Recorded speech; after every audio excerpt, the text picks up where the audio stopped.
বলে দিতে হবে যে ওই লেনে হচ্ছে যে অকটেন দিবে, নাহলে তো আমি তো সিরিয়াল ধরে আসছি, এখন বলছি এই পাশে দিবে না, তাহলে তো সমস্যা।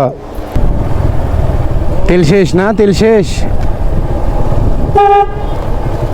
দেখি কি অবস্থা। এই কাহিনী আবার শুরু হয়ে গেছে। কাল থেকে শুনতেছি নাকি যে আবার তেলের সংকট। তো এই বিষয়গুলো আসলে কি বলবো, বলার কিছু নাই। আমি কিন্তু জরুরি প্রয়োজন ছাড়া বাইকে তেল নিই না, জরুরি দরকার হলে তেল নিই। হঠাৎ করে শুনতেছি রাত্রে যে আবার নাকি তেলের সংকট দেখা দিয়েছে।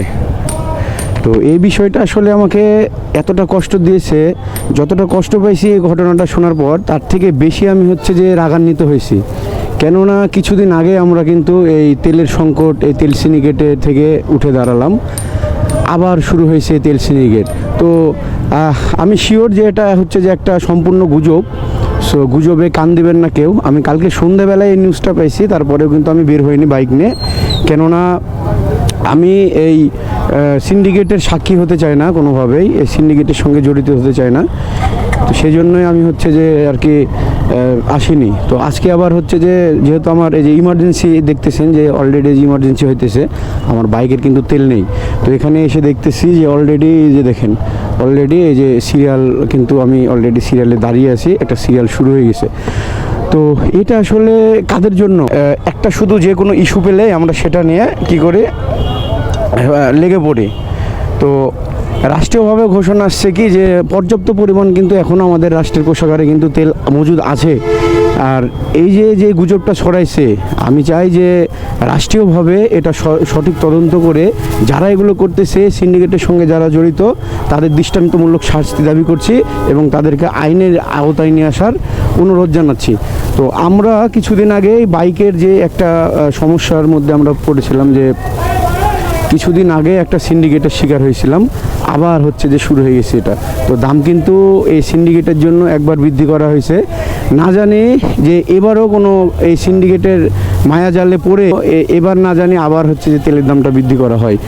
তো এই যে দেখেন আমার পিছনে, আমি আসলাম কিছুক্ষণ আগে, আমার পিছনে হচ্ছে যে অলরেডি আরও এই যে দেখেন অলরেডি 10-15টা আবার হচ্ছে যে লাইন পড়ে গেছে। তো যাদের দরকার আছে তারাও তেল নিচ্ছে, যাদের দরকার নেই তারাও নিচ্ছে।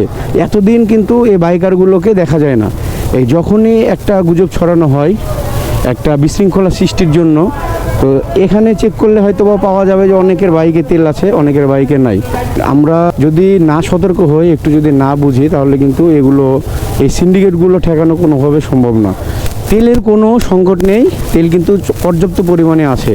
কিন্তু যারা অহেতুক তেল থাকার পরেও যে টাঙ্কি রিজার্ভ করছেন, বাড়িতে তেলগুলো রিজার্ভ করছেন, তাদেরকে আমি বলবো যে এই কাজগুলো বন্ধ করুন। কারণ আপনাদের জন্য যাদের তেলের প্রয়োজন, যাদের হচ্ছে যে তেল, যাদের সত্যি সত্যি তেলের প্রয়োজন, তারা কিন্তু মনে করেন যে একটা প্রবলেম ফেস করে। বিশেষ করে অনেকে আছে এখানে যারা এনজিওতে চাকরি করে, প্লাস হচ্ছে যে কোনো ব্যবসা প্রতিষ্ঠানে এই বাইক নিয়ে চলে, তাদের কিন্তু জীবিকা নির্বাহ করে বাইক দিয়ে।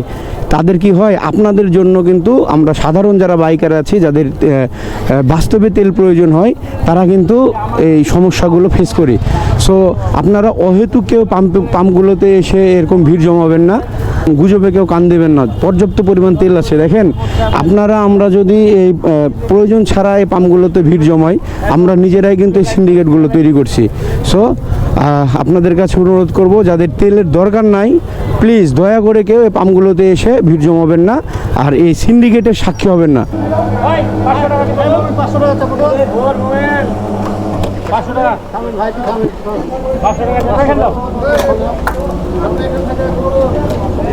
দেন তো ভাই, বলে দিতে হবে যে ওই লেনে হচ্ছে যে অকটেন দিবে, নাহলে তো আমি তো সিরিয়াল ধরে আসছি, এখন বলছি এই পাশে দিবে না, তাহলে তো সমস্যা। এটাও দিয়ে দেন ভাই, ওটা 500 চাপেন, ওটা 500 চাপেন। হ্যাঁ দেন, এটা দিয়ে দেন। এই যে টাকা, আস্তে আস্তে ভাই, আস্তে। কি একটা অবস্থা। এই আমি এখানে এই যে দিচ্ছি 500 দিচ্ছি, 1000 টাকা তেল নেওয়া হোক।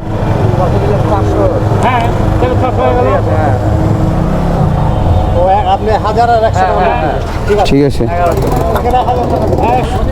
আবার হচ্ছে তেল সিন্ডিকেটের সাক্ষী হব। এই তেল সিন্ডিকেট শুরু হয়ে গেছে। তো তেল নিলাম অনেক কষ্টে, দেখলেনই।